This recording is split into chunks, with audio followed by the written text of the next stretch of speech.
Hello and welcome to the Energy Central Power Perspectives podcast, the show that brings in thought leaders across the utility space to learn more about the latest challenges and trends defining the energy systems across the country and shaping our future. Now, let's talk energy.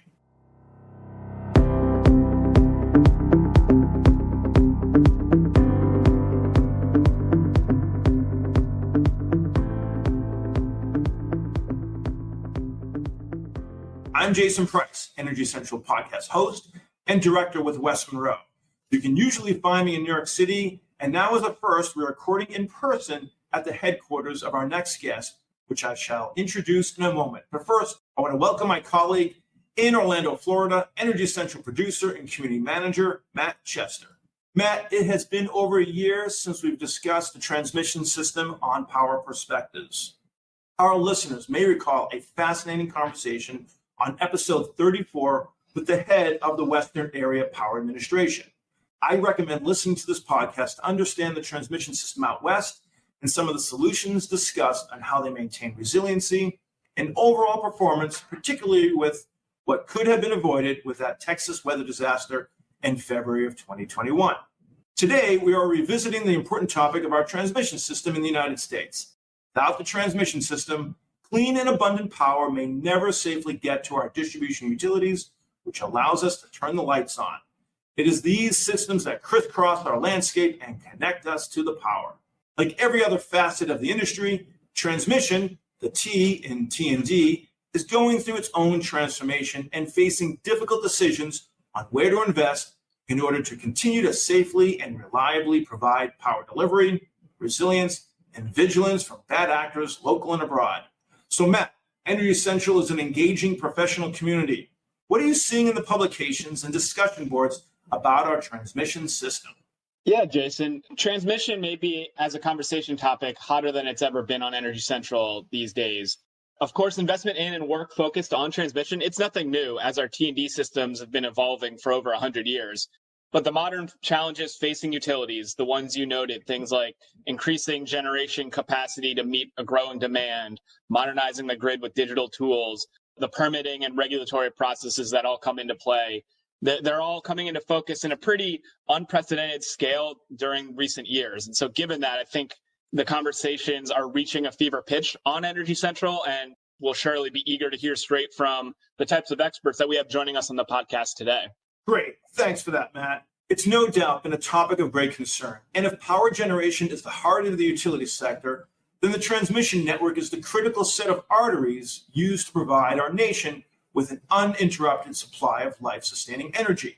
And we wanted to get some expert insight on the state of this cardiovascular system. So to do so, we're fortunate enough to have two guests with us today on location from ITC Holdings, where its transmission subsidiaries own, manage, and maintain approximately 9,000 circuit miles of transmission serving approximately 10 million customers, and to beat our analogy to the ground, in America's heartland. So let's see if these guys know how many gigawatts of power they transmit a day. First, we have the Vice President of Transmission Planning at ITC Holdings, Chuck Marshall. Chuck is responsible for identifying transmission system needs and developing the necessary solutions to keep the grid humming across ITC's operating subsidiaries. Chuck, thanks so much for being here, and welcome to the Energy Central Power Perspectives podcast. Thank you, Jason.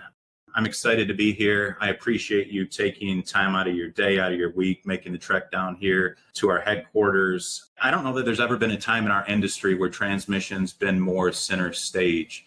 When you look at extreme weather, the drive to clean and green energy resources, and just the need to replace aging infrastructure. So it's an exciting time. And it just happens to be that we're fresh off the heels of MISO's monumental approval of LRTP Tranche 1 projects. Fantastic. And because two is better than one, Chuck is joined by his colleague, Brian Drumm. Brian is ITC's Director of Regional Policy and RTO Engagement. And so between the two of our guests today, we have a critical mass of the brain trust guiding the present day and future of the grid from ITC's perspective. Brian, thanks as well for being here today. Thank you, sir, and welcome to ITC. I share Chuck's excitement, and again, very excited to speak a little bit more detail about LRTP Tranche 1, the single largest portfolio of transmission projects approved in the history of the United States. And that approval is fresh as of Monday, so very excited to get into that topic with you. We're excited as well. And again, for starters, thank you again for hosting Energy Central in your office. So this facility is quite impressive, and seated a few floors below us is the Operational Command Center that tracks at the micro level every aspect of your transmission lines and assets. So to put you on the spot, let's see how well you know your system. How much power is running through those power lines each day? Brian, Charles, either of you know? Yeah, our system serves a combined load of about 26,000 megawatts, 26 gigawatts. We've got about 16,000 miles of transmission and just under 700 substations. And we span a fairly broad region. We're across about 7 states. The majority of our assets reside in Michigan, Iowa, and southern Minnesota. But we also have projects in Kansas and Oklahoma. But to the question that you ask is how much power is running through our lines. What's interesting is we don't necessarily care how much power is running through our lines in aggregate, like on a daily basis, right? Kind of morning to evening.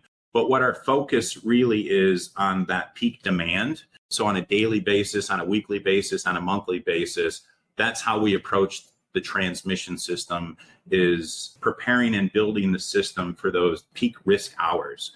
And one way to think about this is I think it's analogous to your braking system actually in your car. And you think about your car and you think about how you use that braking system.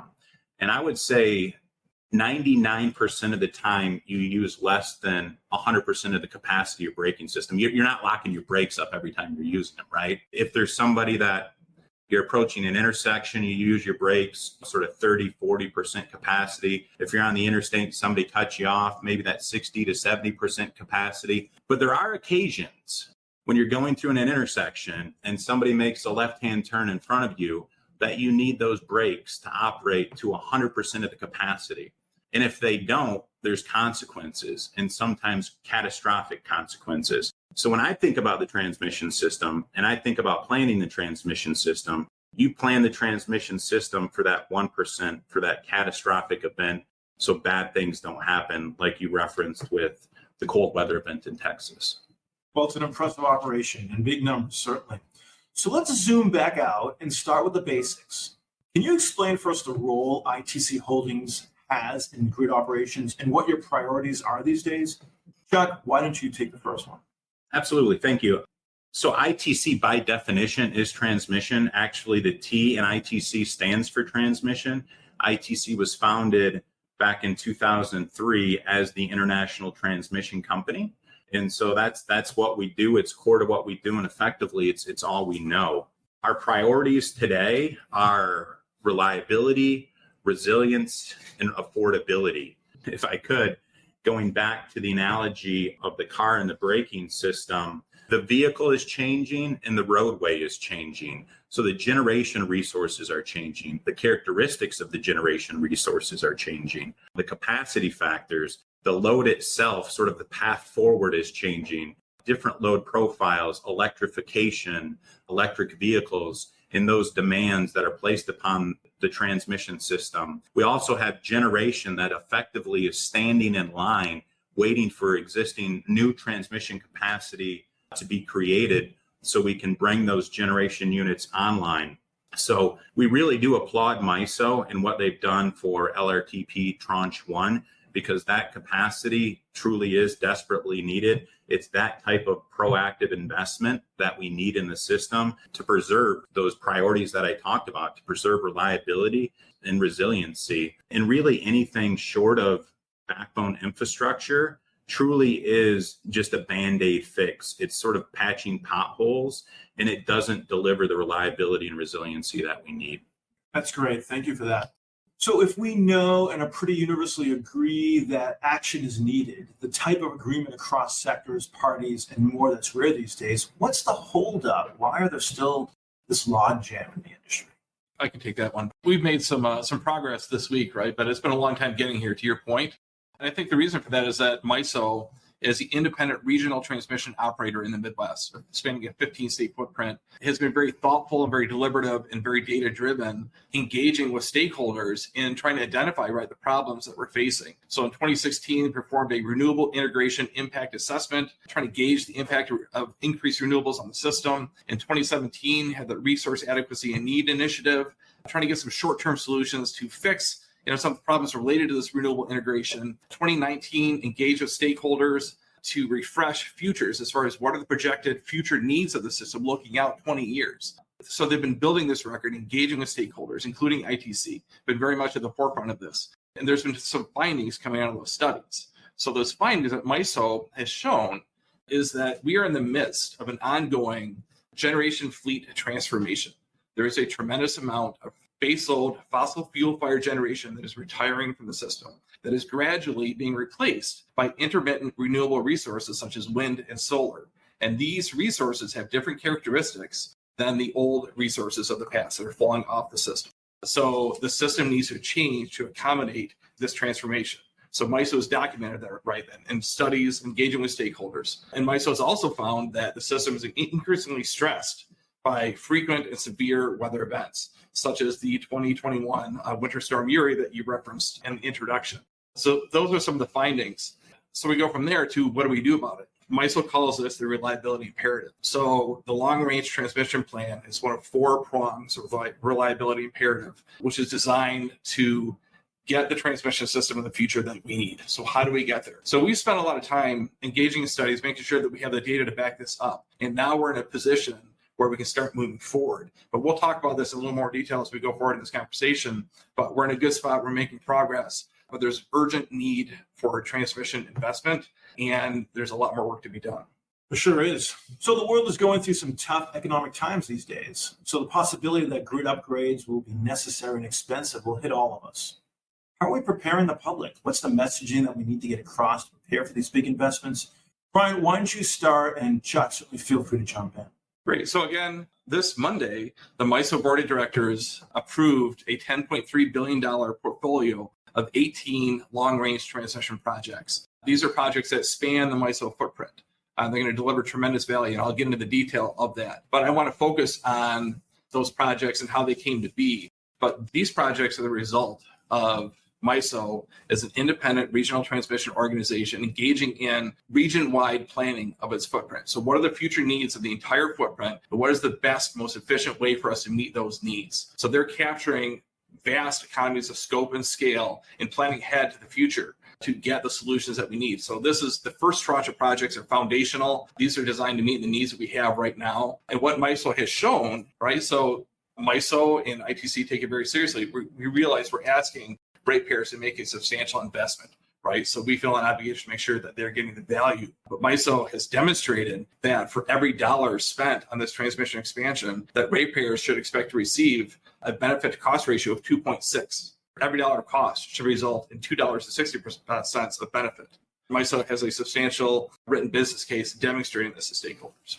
One thing that I would just add too is transmission planning is relatively easy to say and conceptualize, but it's actually incredibly difficult. And it's incredibly difficult because it's just not technical abilities to plan the system. It's not just the technical acumen. It's very much a stakeholder-driven process, And you're planning a system, not for the near term by definition, but in theory, you should be forward-looking planning the system 10, 15, 20 years down the road. And when you're looking 20 years down the road, there's a lot of assumptions that you have to make. And so it's extremely challenging to accomplish something, even like the long-range transmission plan, because there's the states, there's the utilities, there's the stakeholders, the distribution companies. Everyone collectively largely needs to be on the same page to advance portfolios of that magnitude. But the important part when you talk about the economic times and the affordability piece of this, that is truly the right solution. Even though it's hard to get there and it's hard to get people to understand this is what the future is going to look like, it's the most cost-effective means of getting there. And the consequences of not doing something like that, again, is short-sighted solutions that you still have to pay for, but don't really deliver the long-term benefits. And to put a finer point on that too, so I agree with Chuck that doing nothing is not an option, but we've demonstrated the value of these projects. But unfortunately, with transmission, there's a long lead time, right? So it is going to take 7 to 10 years to get these projects in service. So during that period of delay, while we're building these projects, getting regulatory approvals, our stakeholders are not going to realize those benefits. Fantastic. And both of you are leading to my next question, which is really about the landscape of the power sector today versus in the past. Generation is happening at the grid edge. It's happening behind the meter. How does that impact the progress you are all trying to make towards grid expansion and grid hardening? Chuck, you want to take this one? Absolutely. Thank you. Yeah, you're correct. I mean, when you think about the discrete elements of our system, everything is changing. As I said before, generation is changing. The location of the generation is changing. So you're going from what historically was centralized, fossil fuel-based base load units to now decentralized renewable resources, very different capacity factors, meaning you can't dispatch wind, you can't dispatch solar in the way that you can dispatch a gas or a coal unit, right? And so it places different demands on the system. You know, the other thing is it's not just those challenges in isolation, it's really that rate of change. And I've said this before, but I don't believe the rate of change in our industry has ever been so great, except for maybe when you go back 100 years when this infrastructure was originally built out and we sort of had electrification. But the thing that motivates us and drives us still to this day, I think it's true, and it's going to be true in the coming decades. The most cost-effective means of energy consumption is that real-time delivery. There's a lot of discussion around storage, and storage is absolutely going to be needed on a going forward basis, but you need the transmission infrastructure to link those remote regions. So the wind is blowing in the west or the sun is shining in the west, you have the ability to pull that power to the east and vice versa. So we can really benefit from our neighbors. And one thing I just wanted to build on a little bit to provide maybe a further, underscoring the point of how different the systems are when you go from centralized to decentralized generation and different geographies. The way that I've thought about this before is analogous again to the automobile, but you've got a Stingray Corvette 2022 and you've got the engine. And if you drop that engine into a 1985 Chevette, it's not going to work. The chassis can't support it. You don't have the drivetrain. You don't have the transmission. It's going to rip the car apart. And as you change our generation fleet, you've got to have that similar mindset of you need a different infrastructure. You need a different chassis. You need a different transmission to kind of get you where you need to be. Brian, given your role in policy, I want to ask you the next question. And that is, we've discussed on Energy Central the concept of spare margin. And as we know that with DER being added, this means more capacity is needed for transmission.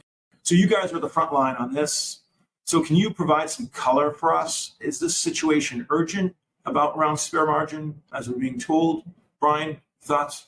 Yes. So I think to really understand this concept, I think that folks need to appreciate that you need to have sufficient generation capacity on the system at any given time. Then you also need to have sufficient transmission capacity to move that generation where it needs to be. So as Chuck said, we're in the process, right? We've started this process of upgrading our transmission system to be able to have an increased ability to move large amounts of power over large areas, right? So we're 7 to 10 years away from the very first substantial increase in MISO's transmission capacity or ability to do that on the transmission side. But on the capacity side, on the generation capacity side, as far as the amount of power that's on the system, as a result of the ongoing fleet transformation, the generation capacity on the system is decreasing currently. As the large baseload fossil fuel fired generation is retiring, it's being replaced by intermittent renewables that have different characteristics, right? As Chuck noted. They're a little more weather dependent and not subject to demand or commands from external operators. But they also have great characteristics, right? There's no fuel cost, there's no carbon emissions. They have a lot of desirable characteristics as well. But long story short, on the generation side, year-over-year capacity is decreasing as retirements outstrip additions onto the system. And that just means that there's more importance on the ability to move large amounts of power over large distances using the transmission system. So we are going to be in a capacity crunch in the near term, which means that the margin on the generation side is decreasing. So that just puts more pressure on the transmission side and the ability to move power to where it needs to get to. So there's kind of two sides of that coin. They both need to be there. The generation piece is gonna come along. Eventually, we'll get on top of that.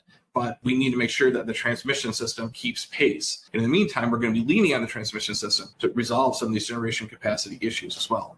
Yeah, just building upon that a little bit. I mean, we've all heard this before, but it's a little bit of like all of the above solution set. Transmission is the integrator of all of these different resources, but we're certainly going to be reliant upon all of them, right? You're going to need your DERs. You're going to need your wind, you're going to need your solar, you're probably going to need some gas, you're going to need pump storage, you're going to need battery storage. But again, it's a different system that supports those unique elements. It places different and dynamic demands on the transmission system. If you've got a portion of the distribution system where there's considerable distributed energy resources, what happens is for the last 100 years, power has flowed in a single direction from A to B, but now you're pushing power during certain hours of the day back up on the transmission system.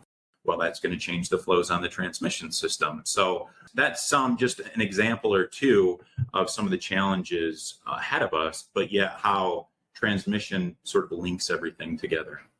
So let's take a bird's eye look at all these topics we're talking about. Customers are pushing for clean, renewable energy and demanding reliability and, of course, affordability. Policy and regulations are making their way into the conversation, possibly more than ever before. Utilities are looking to set up their own goals and prepare for the future. There seems to be a confluence of factors at play that are creating this energy revolution. So I guess the question is, are these motivating factors creating change at the rate at which we need to see it? And if not, what else needs to happen? Chuck, feel free to tee this off, but I'd love to hear from both. Yeah, there is a confluence. There is alignment on policy and principle. If you look at some of the states, if you look at the utilities, I don't know from a federal perspective that we've got there quite yet, but there's certainly a lot of movement and traction. I think everybody has an understanding and appreciation for where we want to be 2035, 2045, and so forth. And fortunately, there's alignment, and I think folks are generally kind of rowing in the same direction entirely. But the vast majority, the challenge is the rate of change in policy is exponential. The rate of change of the industry and the infrastructure is relatively flat. So the infrastructure is not tracking with the policy. And even with amazing things like the step forward with MISO, and MISO really is, in my view, a thought leader in this arena of we need infrastructure, we need it now, we need to move it. And so even where we are today, again, right off the heels of LRTP Tranche 1 approval, that's great. But as Brian alluded to, that capacity may not be online for 5, 6, 7, 8 years or whatever that's going to be. And so it's going to take some time. So what bridges us between where we are today and when that capacity comes online? And the honest truth is that isn't even enough, right? And so, yeah, the policy is there, but the infrastructure and the support for the infrastructure hasn't matched sort of the ramp rate of the policy. And so I know we still have a long ways to go in terms of the infrastructure itself.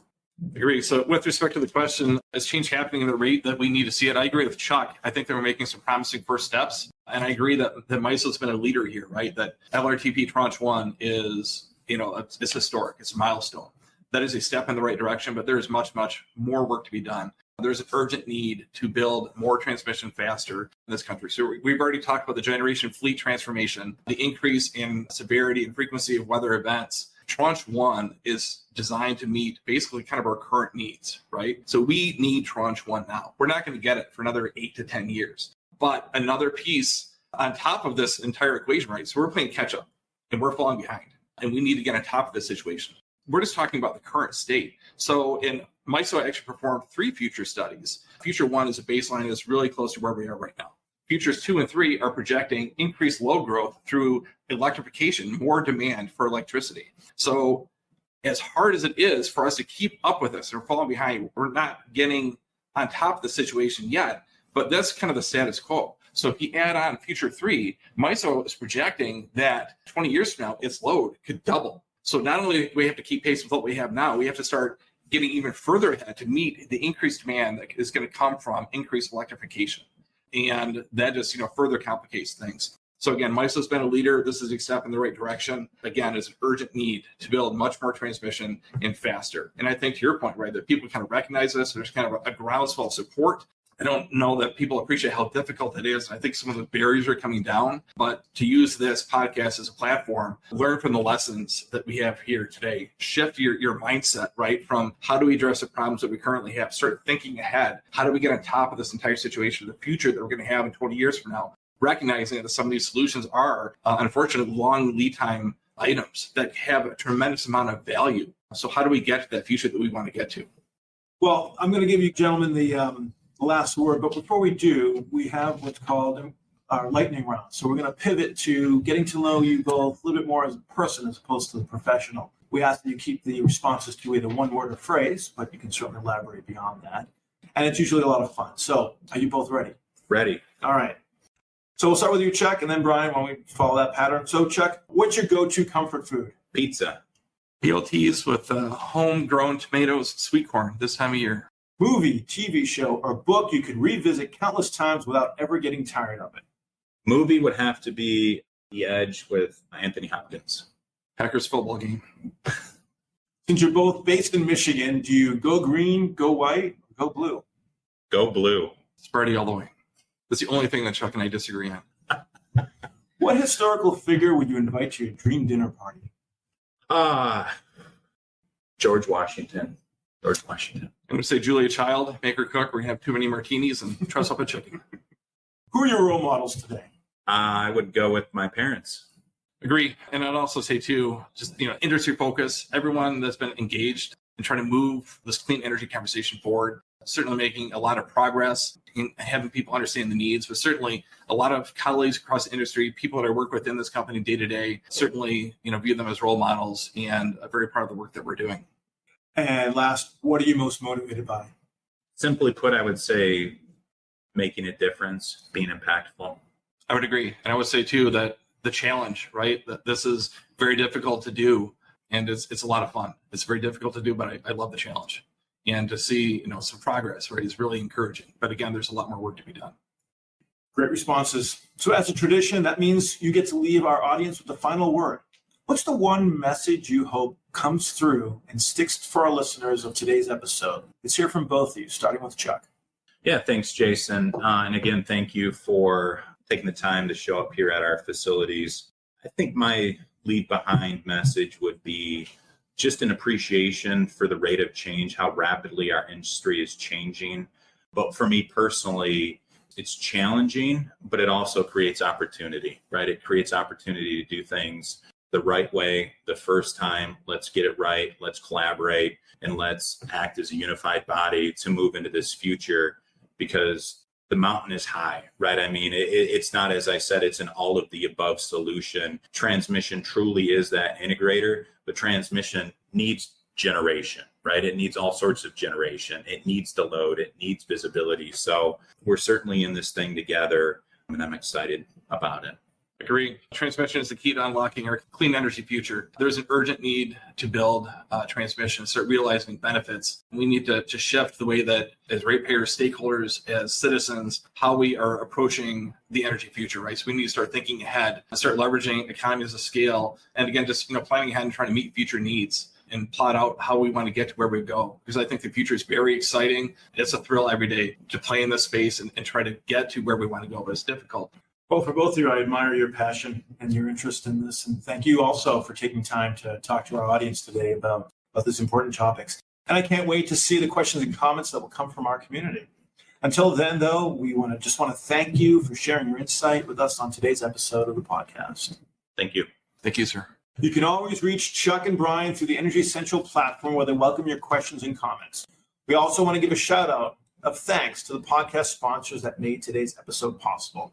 Thanks to West Monroe. West Monroe works with the nation's largest electric, gas, and water utilities in their telecommunication, grid modernization, and digital and workforce transformations. West Monroe brings a multidisciplinary team that blends utility, operations, and technology expertise to address modernizing aging infrastructure, advisory on transportation electrification, ADMS deployments, data and analytics, and cybersecurity. Once again, I'm your host, Jason Price. Plug in and stay fully charged in the discussion by hopping into the community at energycentral.com. We'll see you next time at the Energy Central Power Perspectives Podcast.